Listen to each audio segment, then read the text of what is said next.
Apologies for the delay in the startup. Some issues with the connection. We'll get started, inshallah.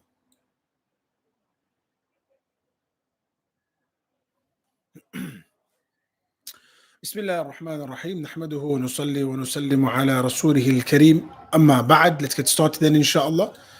Some of the conversations we had previously consisted of some of the core themes and core ideas. Imam Ghazali rahmatullah is talking about ubudiyah. He's talking about obedience and the ideas of obedience. He's talking about finding a sheikh, finding a guide, a spiritual mentor, a teacher. He's talking about what two characteristics you need to traverse this path to Allah. What are the two things that you need that will suffice you as two pieces of information to make your way into paradise? And he said it was your interactions with Allah and your interactions with people, fixing that.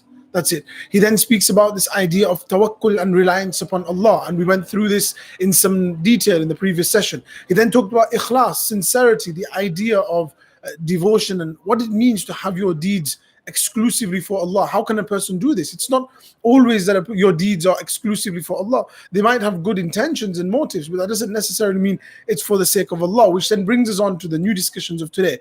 Imam Ghazali rahimahullah says, look, I've covered some of the key questions, ideas and themes of discussion. And then he says, أيها الولد والباقي من مسائلك بعضها مسطور في مصنفاتي.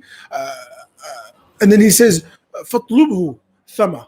So ثمه. He says, oh my student, oh my beloved, dear beloved son, والباقي من مسائلك, the remainder of your questions, بعضها مسطور في مصنفاتي. Some of it is covered in my works, and فاطلبه ثمة. Seek it there and you will find it. But he says, وكتابه بعضها حرام اعمل أنت بما تعلم لينكشف لك ما لم تعلم. He goes, look, وكتابة بعضها حرام. Look, certain things, writing them, it's an offense in and of itself because it's such a common idea that you're asking. But in terms of what I give you, act with what you know, and it will suffice you for those things you don't know. Meaning, look, Allah has given you certain bits of information. Stop seeking huge, copious, large amounts of knowledge. Practice what you do know. Start with that much. He says, أيها الولد, oh my dear beloved son, بعد اليوم, after today, لا تسألني ما أشكل عليك إلا بلسان الجنان لقوله تعالى ولو أنهم صبروا حتى تخرج إليهم لكان خيرا لهم. He says, oh my student, oh my dear beloved son, after today, do not question me, don't ask me about those things that are difficult for you, except, he says, and he says, إلا بلسان الجنان, except with the tongue of the heart. Meaning what he's referring to, and he refers to a verse, and he says the verse, and it will make more sense. وَلَوْ أَنَّهُمْ صَبَرُوا, that if they were to be patient, if the people were to be patient, حَتَّى تَخْرُجَ إِلَيْهِمْ, until you emerged in front of them, لَكَانَ خَيْرًا لَهُمْ, then it would be better for them. What he means by this, وَقْبَلْ نَصِيحَةَ الْخِضْرَ عَلَيْهِ السَّلَامِ حِينَ قَالَ, accept the advice of Khidr. When Khidr mentioned, so let's mention a few things here. In the Quran, Allah speaks of a story of Musa alayhi salatu wasalam, and Musa alayhi salatu wasalam was traveling. Allah had sent him, had given him an instruction that I want you to go and find Khidr. The scholars have discussed why this happened. Musa alayhi salatu wasalam, Allah wanted to teach him a lesson. The tarbiyah, the reformation of the prophets was done directly by Allah, and it makes sense too, because these prophets are going to be individuals who are bringing the religion to the people. And so just as I seek a murabbi, a teacher, a guide, the prophets would have their murabbi, their guide, who was Allah, and Allah would teach them through their interactions with people, through their interactions with communities, through their interactions with the world. And so Allah said to Musa that go and find this individual called Khadir. Right? He didn't say it in so many words, but he said, go to this specific location and you will find Khadir. And actually, what's interesting is Allah sends Musa, an individual who's lived his entire life in deserts, in the sand dunes of Egypt. Allah sends him to a place which Allah refers to in the Quran, where the waters meet, meaning where the salty water and the sweet water meet in the middle. So Allah sent him to a location which is extremely difficult. But Khidr goes in seeking, or Musa goes to seek Khidr, to seek knowledge. Now, what we understand is to seek knowledge, you whatever path you have to traverse, you traverse it. And so, what advice did Khidr ask? What advice did Khidr give to Musa alayhi salatu wasalam? He said, فَلَا تَسْأَلْنِي عَنْ شَيْءٍ حَتَّى أُحْدِثَ لَكَ مِنْهُ ذِكْرًا. Don't ask me about anything until I decide to mention it to you.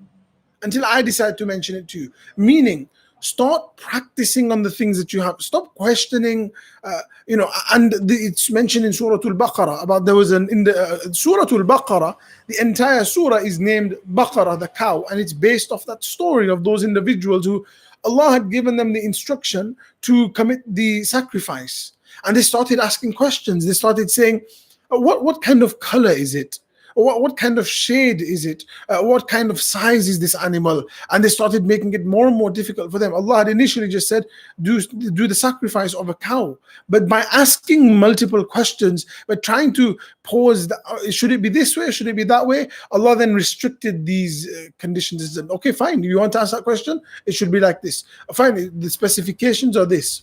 And so Imam Ghazali is saying to his student that stop questioning about those things. Oh, should it be like this? Get on with it. Start the practice. Start the amal. Don't wait for the series to finish, or don't wait for the lecture to finish, or don't wait until you can start. There is enough that we can be getting on with. There is enough to be getting on with. وَلَا تَسْتَعْجِلْ حَتَّى تَبْلُغَ أَوَانَهُ فَيَنْكَشِفَ لَكَ وَتَرَاهُ سَأُرِيكُمْ آيَاتِي فَلَا تَسْتَعْجِلُونَ. And so Imam Ghazali rahmatullah alayhi is mentioning a few points, but the crux of what he's saying is فَلَا تَسْأَلْنِي قَبْلَ الْوَقْتِ. He says, do not prematurely start asking questions, right? He says that you have enough in front of you to be getting on with what you need to do. He says, أَيُّهَا الْوَلَدْ, oh my dear beloved son, بِاللَّهِ انتصر ترى العجائب في كل منزل. Intasir, if you travel, if you were to begin traveling, ترى العجائب في كل منزل, at every place you were to stop off, you would find ajaib, you would find the marvels of your creator. Travel and seek in the world around you, see the marvels that Allah has created. وَابْذُلْ رُوحَكَ فَإِنَّ رَأْسَ هَذَا الْأَمْرِ بَذْلُ الرُّوحِ.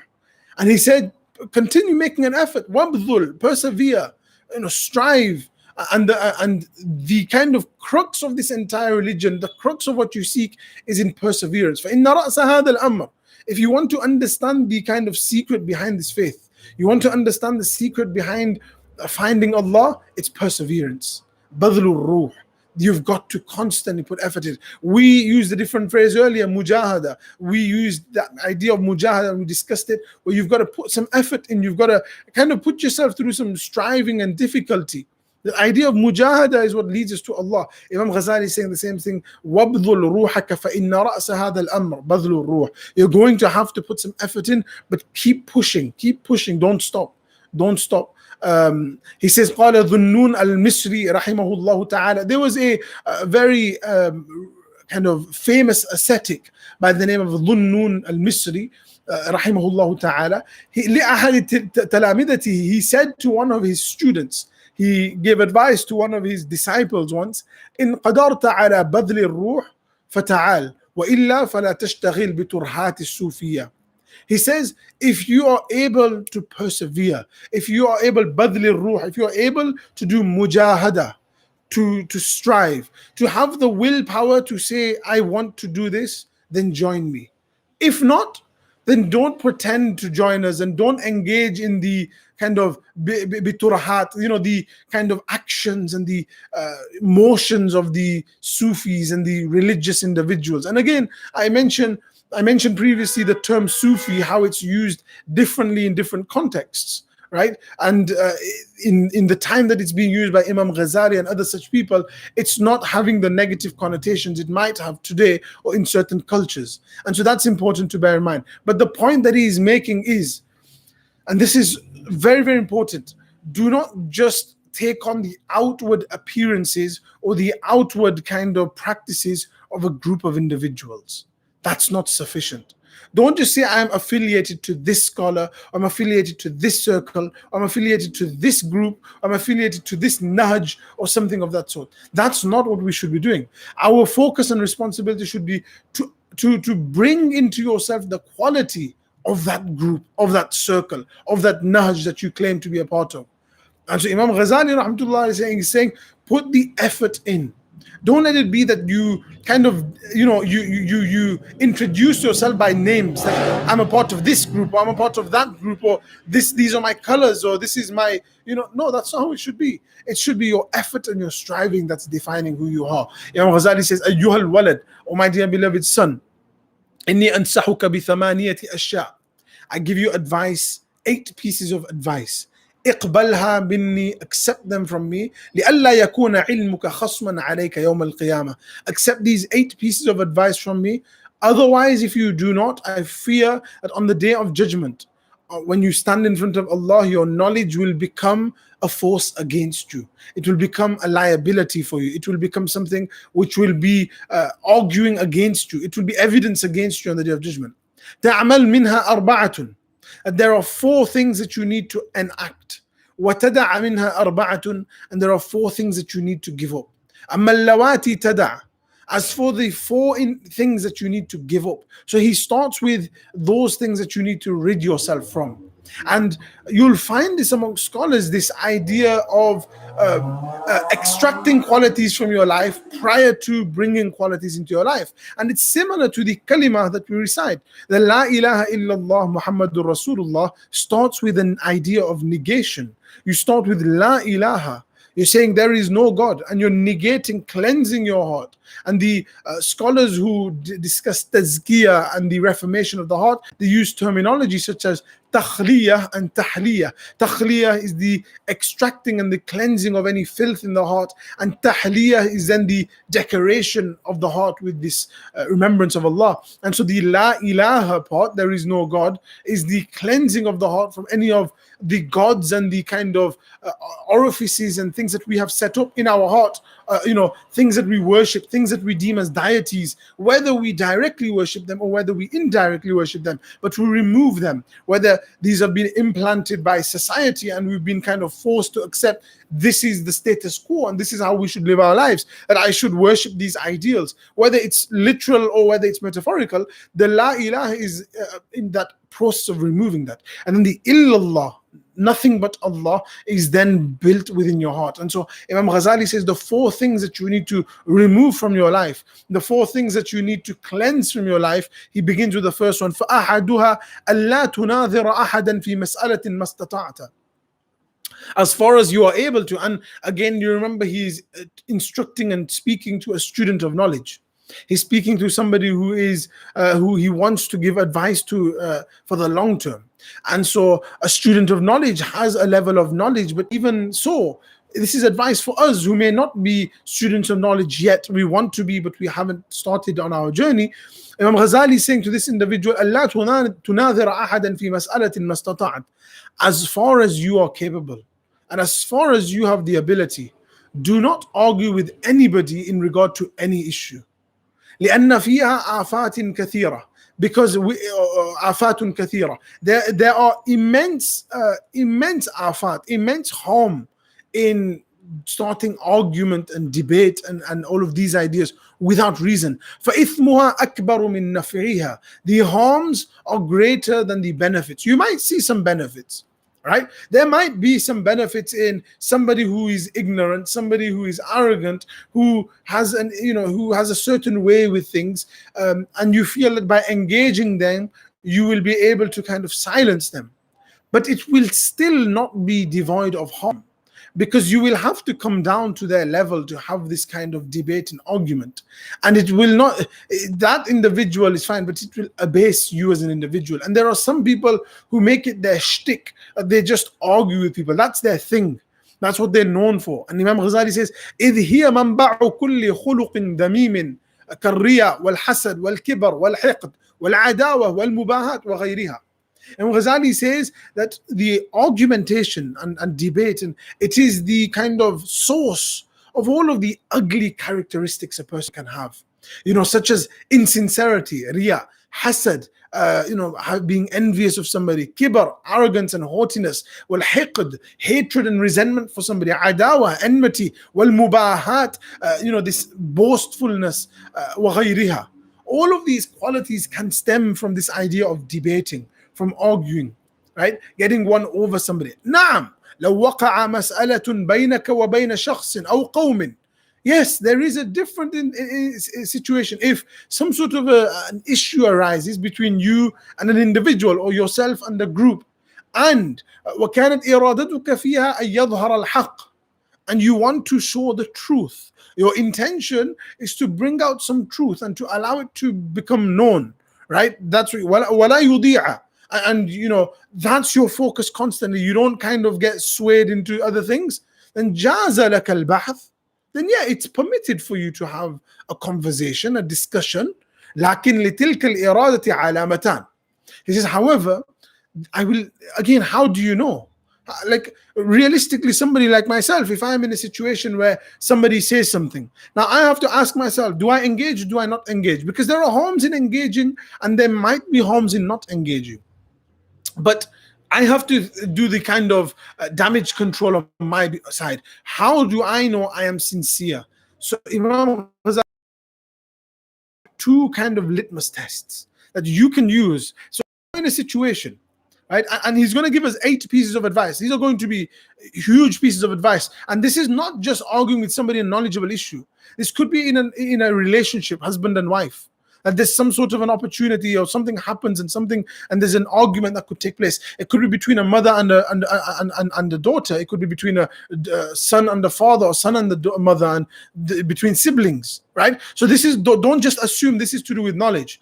There are opportunities that will raise up in your life, maybe on a WhatsApp group, maybe on this group or that group, and you think that it's an opportunity for you to have a debate, an argument, to kind of disagree with somebody. Ask yourself, is it worth it, first of all? That are the benefits greater than the harms? Is it just to get one up? Is it this idea of one-upmanship? But it's fine. Let's say you're sincere. Let's say it's regarding something which you feel that you need to speak up. Imam Ghazali says, let me give you 2 litmus tests, 2 ideas, 2 indicators that will let you know whether your intention is sincere, that you're doing it for the truth, right?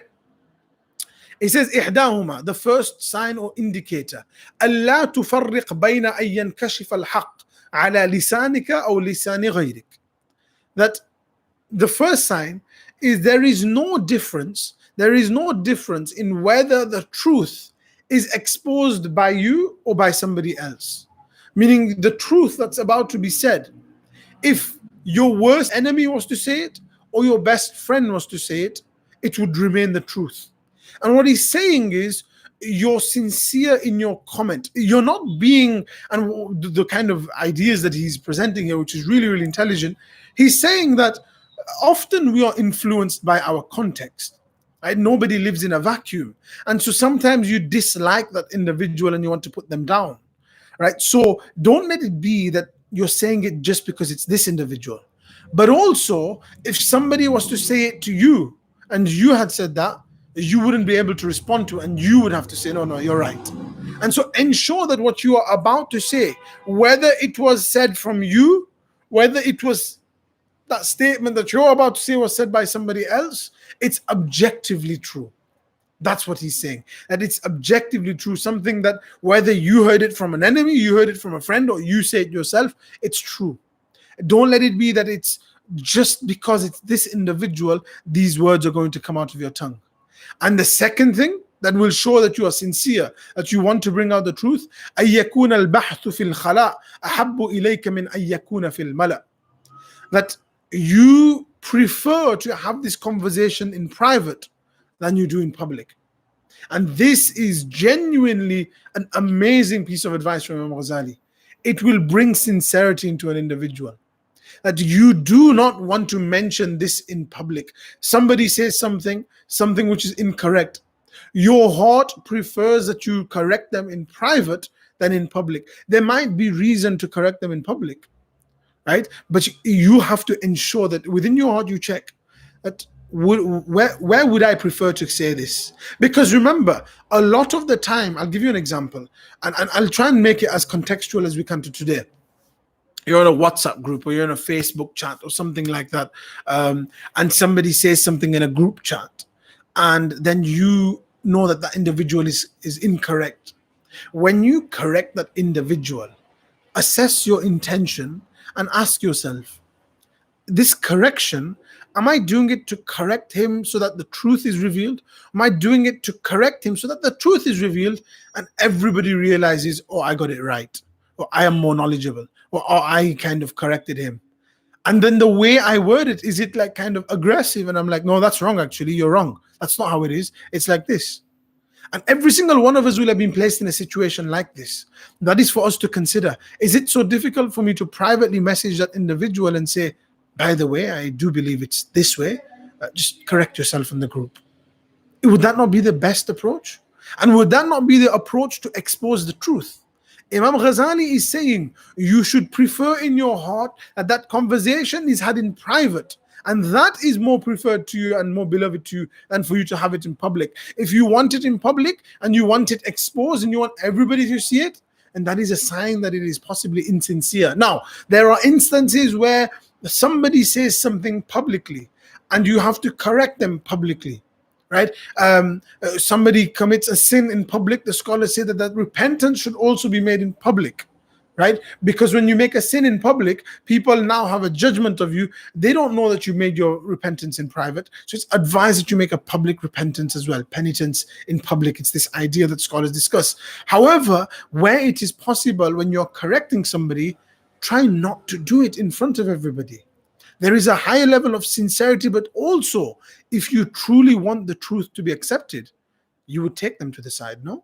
If you are corrected in public, chances are your ego might rise up. Everybody has that ego within them. It might rise up and start saying, no, no, no, you're wrong. You don't know what you're talking about. Who are you to question me? And that's where that kind of phrase comes from. Instead of tackling the argument, you'll attack the individual. Whereas if you were taking it as advice, you would say, no, let me think about what you've said. But actually, we go on the defensive and we attack the individual and say, who are you to tell me? You do this, you do that. So now we're attacking the individual, not the statement, not the comment, because it's now personal. But when you pull them to the side and say, look, I'm really sorry here, but I really think I should mention this. Don't take personal offense to this, but I think this is what is correct. So let's summarize that idea. Number one, do not argue. And by the way, trying to find somebody's faults and trying to expose them in public, it is a characteristic which is hated unanimously. You will have people in your friend circle, and one of my teachers would often say, if you don't find that person in your friend circle, it's probably you.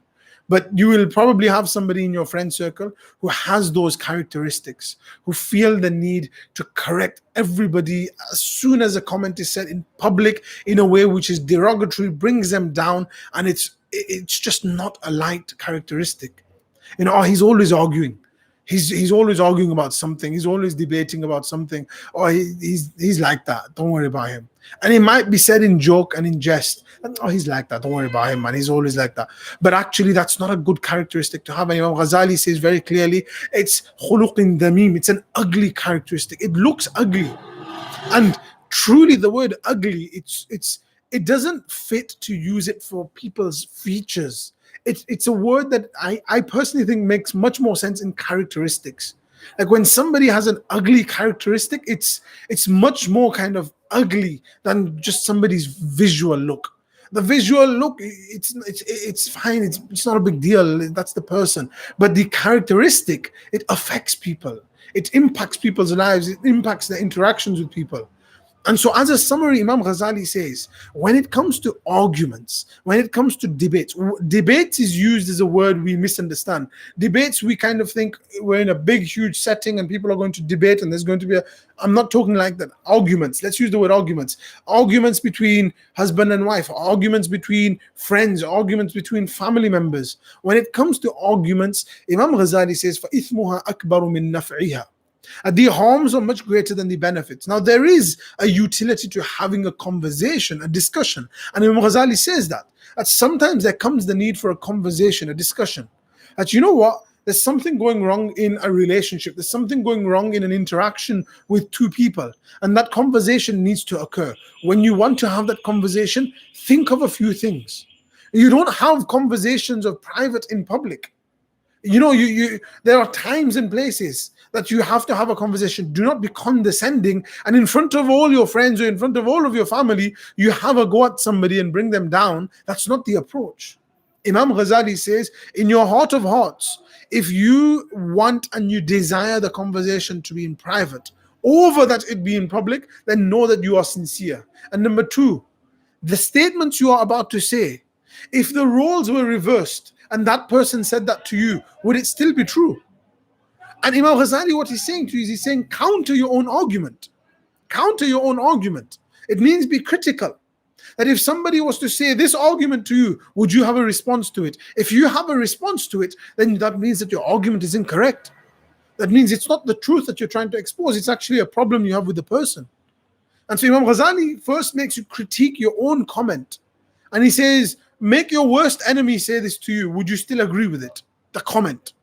If that's the case, then your comment is valid. And now the approach of how you do it. And the scholars talk about this, that the prophets had to master two things. And in any kind of speech, any kind of conversation, you have to master two things. Number one is what you're saying, and number two is how you're saying it.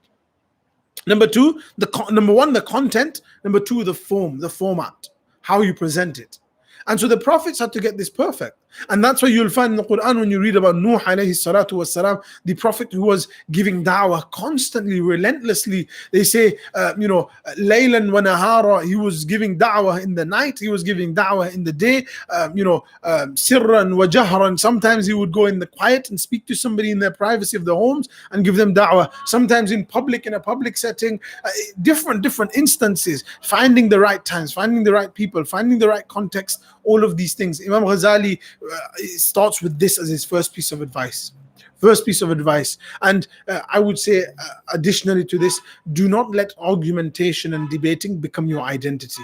Do not let it be that you become known as that individual who's always debating, who's always arguing, who's always kind of fighting with people. Don't let that become the essence of your identity and who you are. That's very, very dangerous, and a person should avoid this.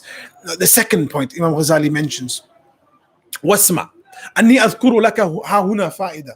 He says, listen. He says, over here, I'm going to mention something. And he goes on a slight side kind of discussion. He says, I want to mention something to you, something useful. Ha huna fa'idatun. Wa'alam, you should know and you should understand. أن السؤال عن المشكلات عرض مرض القلب على الطبيب. That questioning about difficulties shows a level of sickness in the heart to the doctor. What's he saying here? Imam Ghazali rahmatullah alayhi is saying that, look, when a person asks anil mushkilat, that I'm going through difficulties, this is hard, it's ardu marad al-qalb ala al-tabib. You actually, when you're saying I'm going through difficulties, it's like you're taking a sickness to the doctor. You're taking the sickness to it and you're saying, I'm feeling unwell, or I'm feeling this, or I have this issue. What do you suggest? So Ghazali is saying similarly, when you're going to a teacher, you're going to somebody and saying, I'm having difficulties in regard to resisting sin. I'm having difficulties with kind of understanding this idea of faith. It's like you're going to the doctor and you're saying, give me the cure. وَالْجَوَابُ لَهُ سَعْيٌ لِإِصْلَاحِ مَرَضِهِ. The response and the reply from the doctor is in an attempt to cure your sickness. It's an attempt to cure your sickness. When the scholar and the teacher give you advice, it's an attempt to cure that sickness and that illness that you have. وَعَلَمْ أَنَّ الْجَاهِلِينَ الْمَرْضَى قُلُوبُهُمْ وَالْعُلَمَاءَ الْأَطِبَّاء وَالْعَالِمَ النَّاقِص لَا يُحْسِنُ الْمُعَالَجَةِ. That he says, now he continues, says, the ignorant, those individuals who have a sick heart, and the knowledgeable are the doctors. So the person so he's defining kind of the metaphor. He's saying that, look, on one side we have a metaphor. And what's the metaphor? You have somebody who's sick and they go to the doctor. And they go to the doctor and they seek a cure. They're seeking mu'alaja. So who's the sick and who's the doctor in our context? Well, the sick in our context, أن الجاهلين المرضى قلوبهم. Those individuals whose hearts are sick, whose hearts are kind of devoid of the remembrance of Allah. Marada, they are ill. They are critically ill. They are the ignorant individuals in society, and not ignorant in the negative, arrogant type of way. Ignorant is those individuals who don't know what to do, who don't know how to find Allah. So who are the doctors? وَالْعُلَمَاءُ الْأَطِبَّاء. The scholars are the doctors, and not just the scholars. Ulama, Imam Ghazali used it as a term, the knowledgeable individuals. Those who are knowledgeable with regard to the religion, they are your doctors. وَالْعَالِمُ النَّاقِص لَا يُحْسِنُ الْمُعَالَجَةَ. Somebody who has limited knowledge or inadequate knowledge or knowledge which is not sufficient. They may have knowledge of certain sciences. They may have knowledge of tafsir, or they may have knowledge of certain sciences, like they may know Arabic well, or they may know this well, or they may know that well. They may know Aqidah well. But that doesn't mean that they are experts in mu'alaja, in curing an individual, right? It's finding the right individual. Imam Ghazali is saying, وَالْعَالِمَ الْكَامِلِ لَا يُعَالِجُ كُلَّ مَرِيضٍ. And the one who is fully knowledgeable, they know their science, etc. They won't treat every individual. They won't treat every individual either. They'll sometimes say that, you know what, this is beyond my pay grade. I don't know what I'm doing here. And they'll refer you to somebody else. And so you have to, Imam Ghazali rahmatullah is mentioning a point over here, and he says, بَلْ يُعَالِجُ مَنْ يَرْجُو قُبُولَ الْمُعَالَجَةِ وَالصَّلَاةِ. Sometimes somebody will come to you, as he's seeing from a doctor's perspective. And remember, doctors in those times are slightly different to doctors today. But somebody will go to a doctor and say, I'm not feeling well, can I have the kind of solution? Can I have the cure? If the doctor knew that the individual is not going to accept his prescription, then the doctor wouldn't give it. The doctor wouldn't give it. Imam Ghazali is mentioning in his time, the doctor's not going to give it because he knows that you're not going to accept it. He knows that you're not going to kind of take him seriously, and you're going to start saying, no, that's not correct. And so Imam Ghazali says the doctor will only بَلْ يُعَالِجُ مَنْ يَرْجُو قُبُولَ الْمُعَالَجَةِ وَالصَّلَاةِ. Only that individual who comes sincerely and who seeks treatment and who's seeking health, and they will accept whatever is given to them. Only those individuals will the doctor speak to and give them the prescription.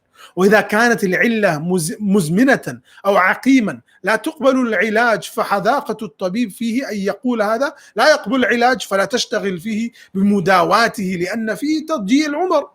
He says, somebody comes to you, and if their illness is incurable, it's at a critical stage, there's nothing you can do, right? And the doctor who's an expert in his field, and he realizes that this person is incurable, and not only that, the individual won't take my advice, and the doctor will not concern himself with treating that individual because it's tadhi'i al-umar, a waste of your life. It's a waste of your life. So what Imam Ghazali is trying to say, and it's a lot of words to say a little, and what he's trying to say is, look, understand this. There are those individuals who are ignorant, and those individuals who are ignorant in regard to their situation and their state. And he goes, sometimes you try to give good advice to an individual, but they don't even realize that they don't know what they're doing wrong. You try to say to them, this is incorrect, and they are so ignorant in regard to the religion and their own actions that they won't even be willing to accept your prescription. And so he says there are some individuals who are willing to accept what you say, and there are some individuals who are so haughty and arrogant they won't even consider what you have to say. So why waste your time with those individuals? And so Imam Ghazali is actually saying the root of this issue is ignorance. Now there are two lessons here.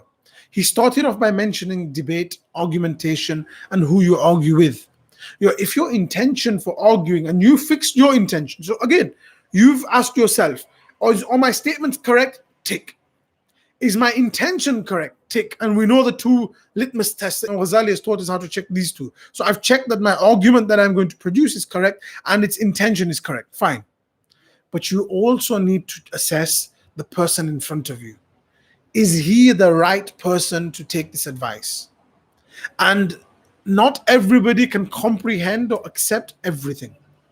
Ibn Abdul Barr, who's a huge scholar, he was once asked to kind of become a resident member of a certain community that was tribal.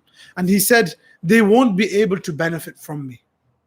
And when you kind of read, they won't be able to kind of benefit from me. He was a huge scholar. He was a scholar of hadith. And if you look at his works, you'd be amazed at what he has achieved.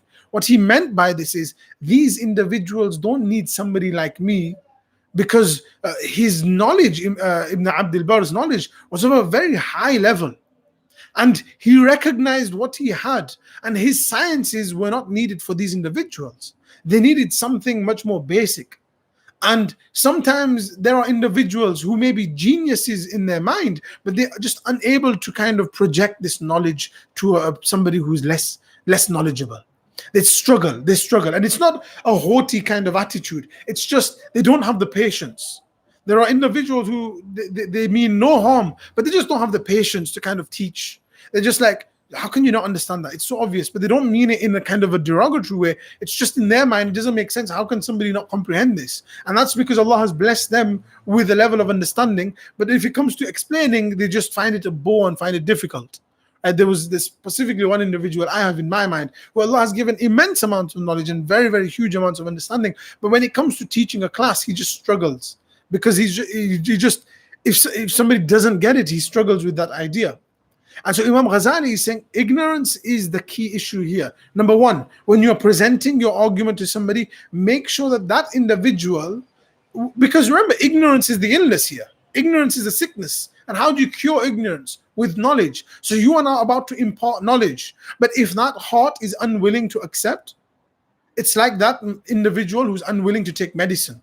You're trying to give medicine to the sick individual. You know what's wrong with them. You know how to fix them. But they could be on the verge of death. If they are ignorant and they are arrogant, they'll say, no, I don't want to take this medicine, and they will die. And so you might see that this needs to be fixed. This might be a matter of iman and kufr, of iman and disbelief, faith and disbelief. But it doesn't matter if the person is unwilling to accept it. There's only so much you can say and do. And so Imam Ghazali he's gone off on a tangent, and he's saying, look, you want to fix the individual, but they might have a level of ignorance which you can't overcome. Second perspective, though, is ensure that in your life you don't have ignorance.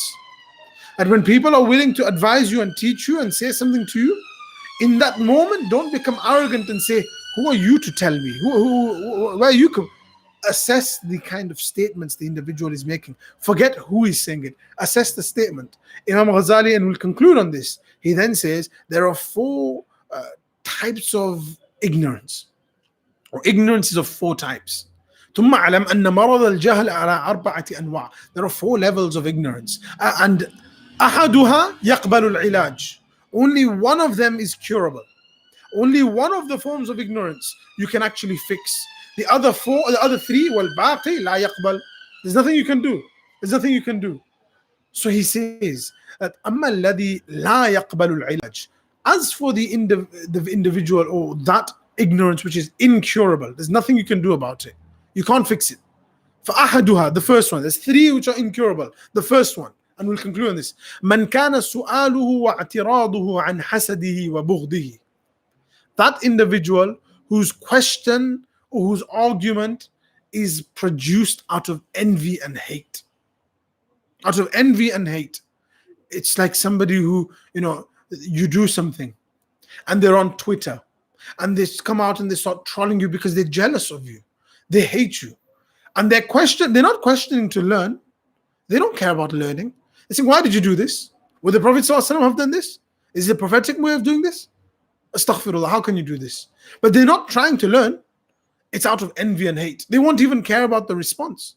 And so Imam Ghazali rahmatullah says the first type of ignorance which you cannot cure is that which is out of envy and hate. And subhanallah, this is so important in today's time and age, that you have to understand where that question is coming from. And as humans, we are very, very perceptive. You know when somebody's hating on you, you can feel that vibe. You can pick it up.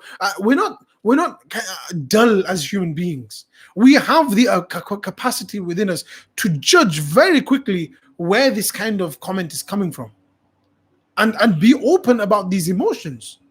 It seems that you have some enmity. It seems like you have some hatred. What's causing the hatred? Right? And kind of have that conversation. Don't let it just be that you're constantly taking hatred and envy from somebody. And no, be very explicit in these things. That it seems that something's irking you. It seems like you're really upset about something. Can we talk about that first? And so Imam Ghazali rahmatullah alayhi says, you'll give a response to this individual. فَكُلَّمَا تُجِيبُهُ بِأَحْسَنِ الْجَوَابِ. You can even respond with أحسن جواب, the best of responses, formulated in the most eloquent of manners. وَأَفْصَحِهِ, it's the most eloquent. وَأَوْضَحِهِ, it's the most evident and clear reply you've ever produced. فَلَا يَزِيدُ لَهُ ذَلِكَ إِلَّا بُغْضًا وَعَدَاوَةً وَحَسَدًا. Your response will do nothing except that it will only increase that individual in more hatred, hostility, and envy.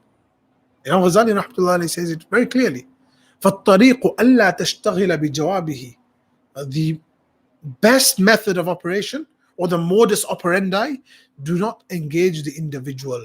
It's not worth it. It's not worth it. It's not worth it. If an individual is commenting to you, if an individual is coming at you, and their question is out of hatred, hostility, and envy, you will never be able to get through to that individual until that humility comes into that individual. And this comes with us as well. If you are asking a question, you know in your heart of hearts whether you are asking a question to sincerely learn and to benefit, or if it's out of hatred, hostility, and jealousy. And if it is out of hatred, hostility, and jealousy, Allah closes those doors of learning on that individual. An arrogant individual does not benefit from knowledge. How can they? Ilm is a quality of Allah. Knowledge is a quality of Allah. And to come to ilm, there's a level of humility that a person has to come with. Who has sought knowledge with arrogance and gained anything? You have to come with humility. Every individual who has sought knowledge, to the extent that in certain libraries around the world, when we went to India and we were going to the different kind of schools of learning and the different kind of universities and the Jami'ah, the Darul Ulooms, the seminaries, one of the libraries that we came to, they had created their archways lower deliberately, such that you have to lower your head as you walk through. And that was a reminder to the students that you humble yourself when you enter in front of knowledge. It's this idea that you put within your heart and your mind and your actions, that when you come to seek knowledge, a quality of Allah, you have to humble yourself, because Allah is the one who is educating you. Allah is the one who's teaching you. So come with humility. The teachers, the lecturers, they're just the means, they're just a vehicle for that knowledge to come to you. This knowledge was written to you as sustenance and as rizq from Allah. These individuals are just vehicles who present that knowledge. And so the first individual who will never benefit from knowledge, and it will only increase them in hatred, is the individual who is ignorant, but their question is steeped in kind of envy and hatred. And Imam Ghazali presents a poem. He says, كل العداوة قد ترجى إزالتها إلا عداوة من عاداك عن حسد. That every form of adawa, enmity, hostility, قد ترجى إزالتها, there is hope that it might one day come to an end. إلا عداوة من عاداك عن حسد, except that individual whose enmity and hostility is steeped and is grounded and rooted in jealousy. How many times have we discussed jealousy? How many times do we continue speaking about jealousy? Imam Ghazali talks about envy as being one of the worst sins. It leads a person to the worst of actions. We've talked about it so many times. With the Arabic students recently, we were talking about the idea of jealousy as well, and how it festers within you and it causes difficulties and causes problems. Jealousy is one of those qualities that a person has within them. An uglier quality a person cannot have. Remove jealousy from your hearts. May Allah give me the ability and give us all the ability. And so Imam Ghazali says, what's the solution? فَيَنْبَغِي أَن تُعْرِضْ عَنْهُ وَتَتْرُكَهُ مَعَ مَرَضِهِ. That there's nothing you can do. There's nothing you can do. Leave that individual with their illness. They are sick. They have a sickness, but there's nothing you can do. Allah mentions, فَأَعْرِضْ عَمَّنْ تَوَلَّى عَنْ ذِكْرِنَا وَلَمْ يُرِدْ إِلَّا الْحَيَاةَ الدُّنْيَا. Turn away and just turn away from that individual who holds back from remembering Allah. Meaning who holds back from adopting those qualities Allah wants them to adopt. And they want nothing other than the life of this world. Why does the jealousy come? You have something in this world that they don't. And so they don't even want that thing. They just want you not to have it. Allah says very clearly, فَعَارِضْ عَنْهُ فَعَارِضْ عَمَّنْ تَوَلَّى عَنْ ذِكْرِنَا. The one who turns away from us, the one who turns away from the remembrance of Allah, and their focus is the life of this world, you will also have to turn away from them. And it's an instruction Allah gives. فَأَعْرِضْ, turn away from them. There's nothing you can do. There's nothing you can do. The second type of the kind of والحسود, and Imam Ghazali rahmatullah says والحسود بكل ما يقول ويفعل يوقد النار في زرع عمله. We're going to conclude on this, but we're just going to mention this, that Imam Ghazali says as a side point, and we've discussed this, the person who has jealousy, the envious individual, بكل ما يقول, whatever they say, وكل ما يفعل, whatever they do, يوقد النار في زرع عمله, their actions, they are in themselves يوقد النار, setting a blaze, a fire, في زرع عمله, in all of their good deeds. كما قال النبي عليه الصلاة والسلام, as the Prophet peace be upon him said, الحسد يأكل الحسنات كما تأكل النار الحطب. Imam Ghazali rahmatullah has presented it as a prophetic narration. He says that envy, jealousy will devour the good deeds just as fire devours wood. Al-hatab is dry wood, kind of wood that's used to create fires. And so Imam Ghazali, I just want to kind of summarize to give us an understanding. He's giving us 8 pieces of advice.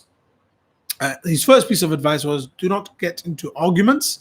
If you do get into arguments, because sometimes you need to get into a discussion, a conversation, make sure you have these 2 ideas within you, these 2 qualities that will test your statements and that will test your sincerity. Then he goes on to say, actually, that's not sufficient. It's not just checking your statement and your kind of sincerity and your approach and how you present it, but you need to check the person in front of you. And you need to determine where their level of ignorance is. Because when you're correcting somebody, there is some level of ignorance, right? So even if I was to make a mistake, I might be ignorant in a certain matter. That's not something which is an insult. That's a fact. You're either knowledgeable on something or you're ignorant on something. So if somebody says to me, you are ignorant in regard to the science of, I don't know, quantum theory, it's correct. I don't know quantum theory as any other science that I might have studied. And so that ignorance is not misplaced. It's not an insult. It's just a fact. So Imam Ghazali says, but ignorance is of 4 types. And though there is one type of ignorance which is acceptable, 3 types of ignorance not acceptable. And so he says the first type of ignorance is where somebody asks a question, but they're not interested in your answer. They're asking the question out of hatred and malice and spite and envy. And then he talks about the second type of ignorance, which will cause an issue. And then the third, which would cause an issue. And then the fourth type of ignorance, which is a valid form of ignorance. And then he'll continue with the remaining 7 pieces of advice. We'll conclude there, inshallah. Some heavy ideas there. May Allah allow us to benefit. Any questions before we conclude, inshallah? Let's conclude then, inshallah. May Allah allow us to benefit. Subhanallah wa bihamdihi. Subhanakallahumma wa bihamdik. Ashhadu an la ilaha illa anta astaghfiruka wa atubu ilayk. Assalamu alaikum wa rahmatullahi wa barakatuh.